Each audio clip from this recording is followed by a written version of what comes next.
Hello students.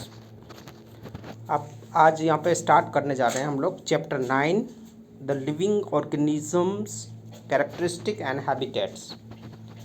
Means what the living thing. First thing हम लोगों को यहाँ एक चीज़ तो देखना है, living things may be like tree plant और एनिमल्स। ठीक है, इट्स कैरेक्टरिस्टिक मीन्स उनके पास कौन कौन से फीचर्स हैं। ठीक है, and habitats. Habitats means you can say the area where they live. So actual में क्या होता है पता है, कोई भी एनिमल जो होता है ना वो कहाँ पे रहता है, it depends on it's characteristic. मतलब ये कि एनिमल अगर जो कोई रह रहा है तो वो उस एनवायरनमेंट के हिसाब से उसके पास कुछ क्वालिटीज़ होती है। ठीक है, वो इतना मैं बड़ा मैं समझाना चाहता हूँ। ठीक है, हम लोग डिटेल में पूरा चैप्टर में यही चीज़ समझने वाले हैं, what is this characteristic and habitats. ठीक है, तो स्टार्ट कर रहा हूँ मैं। पहले यहाँ पे देखो एक ब्रीफ आइडिया दिया है। अगर आप कहीं पे भी विज़िट करोगे, एनी एरिया एनी प्लेस, ठीक है, तो आपको एक तो कोई ना कोई लाइफ वहाँ पे मिलेगी, श्योरली मिलती है। ठीक है, हो सकता है कहीं पे बहुत कम लाइफ हो क्योंकि वहाँ पे बहुत एक्सट्रीम कोल्डनेस है या फिर एक्सट्रीम हॉटनेस है। तो लाइफ जो है ना वो बहुत ज़्यादा गर्मी या बहुत ज़्यादा अगर ठंडी होगी ना तो पॉसिबल नहीं है। लेकिन फिर भी उस एरिया में भी मतलब बहुत एक्सट्रीम हॉट या एक्सट्रीम कोल्ड भी होगा ना तो भी कुछ न कुछ प्लांट या फिर कुछ एनिमल इंसेक्ट वहाँ पे भी सर्वाइव करते हैं।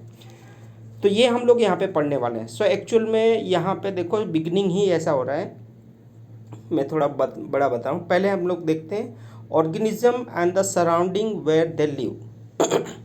सो organism means can be anything like animal. देखो एक सिंपल सा पिक्चर देखो यहाँ पे, ट्री है, ठीक है, सी भी बीच है, मतलब वाटर बॉडी भी है।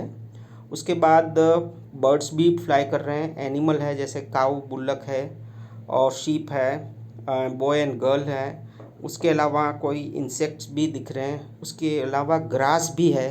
ठीक है, तो ये कहाँ पे रहे हैं सब लोग, वो उनका एक अच्छा सा पिक्चर बताया है। ठीक है, तो अगर हम लोग ये देखें कि कुछ एरिया में जाए, सपोज़ आप चले जाओ एकदम हिली एरिया में। ठीक है, हिली एरिया में जहाँ पे बहुत सारे पहाड़ होते हैं तो वहाँ पे भी कुछ एनिमल होते हैं। स्पेशली देखो आप इंडिया में जो हिली एरिया है जहाँ पे हम लोग जाएंगे अगर, तो वहाँ पे पता है उस हिली एरिया में भी कुछ एनिमल देखने को मिलते हैं। स्पेशली शीप जो होती है वहाँ पे मिलती है और वहाँ पे एक याक नाम का एनिमल भी मिलता है। ठीक है, याक भी एक एनिमल है जो मिल्क भी देता है, उसका मांस भी लोग खाते हैं वहाँ के लोग जो पालते हैं। ठीक है, माउंटेन एरिया में। फिर अगर आप चलो डेजर्ट एरिया में चले जाओ तो you will find the camels.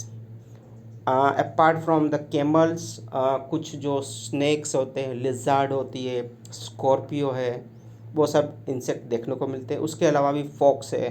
ठीक है, और एक्सट्रीम कोल्ड मतलब अगर हम लोग ये सोचें कि कनाडा जैसे या फिर ग्रीनलैंड, सॉरी, जो जहाँ पे पूरा बर्फ़ ही छाया है सब सपोज, या हम लोग कश्मीर की बात कर लेते हैं तो ठीक है, तो वहाँ पे भी अगर ठंडा है फिर भी आपको पता है कि पोलर बियर होते हैं, फिर सील, उसके अलावा पेंगुइन। ठीक है, ये सब एनिमल देखने को मिलेंगे।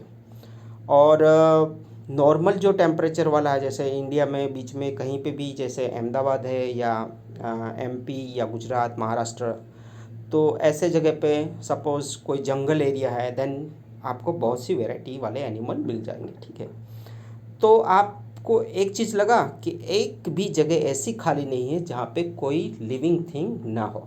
ठीक है, और इसी तरह प्लांट भी होते हैं। देखो हर जगह अलग अलग वैरायटी के प्लांट भी मिलते हैं। सो वो भी एक स्पेशल कैरेक्टरिस्टिक है। देखो जो कोल्ड वाले रीजन होते हैं जहाँ पे बहुत सारा जो बर्फ़ गिर रही है तो वहाँ पे पता है कॉनिफेरस या फिर ओक या फिर पाइन, उस तरह के जो वुड होते हैं ना वो मिलता है। ठीक है, एंड सेम वे जैसे सी वाटर है या कोस्टल एरिया है तो वहाँ पे कोकोनट ट्री मिलेगा। ठीक है, डेजर्ट एरिया है than it is a date, palm, और कुछ कैक्टस के प्लांट मिल जाते हैं, ठीक है। सो एक्चुअली ये बिगिनिंग चैप्टर ही इस तरह बता रहा है कि आप कहीं पे भी कोई भी जगह पे जा रहे हो तो कुछ न कुछ प्लांट या एनिमल मिल रहे हो, ठीक है। इवन लाइक सॉल्टी वाटर जो सी वाटर होता है ना, उसमें भी ये देखने को मिलता है। सो ये जो सॉरी पॉइंट है 9.2, habitat and adaptation. So what is habitat and adaptation? Habitat actually जो एरिया होता है ना, वो प्लेस जहाँ पे एनिमल रह रहा है। एंड एडेप्टेशन का मतलब how they make themselves conducive और how they adopt the feature of that place, और वो फीचर को अडेप्ट कर लेते हैं और उसके बाद वहाँ पे सर्वाइव करते हैं। सो अगर ये ऐसा बोलो, आप समझ रहे हो कि आप किसी भी एरिया में चले जाओ और उसको अडॉप्ट कर लें और फिर रहने लग जाओ, ऐसा नहीं होता। उनको बहुत ईयर्स, बहुत सारे साल तक वहाँ पे रहना पड़ता है। बहुत सारी मतलब उनकी जनरेशन जाने के बाद उनमें क्वालिटीज़ वो डेवलप हो जाती है, ठीक है। और फिर वो अडेप्टेड कह सकते हैं उस प्लेस को, ठीक है। ओके स्टूडेंट, तो मैं नेक्स्ट वीडियो में अब कवर करूँगा, ये पार्ट 1 है।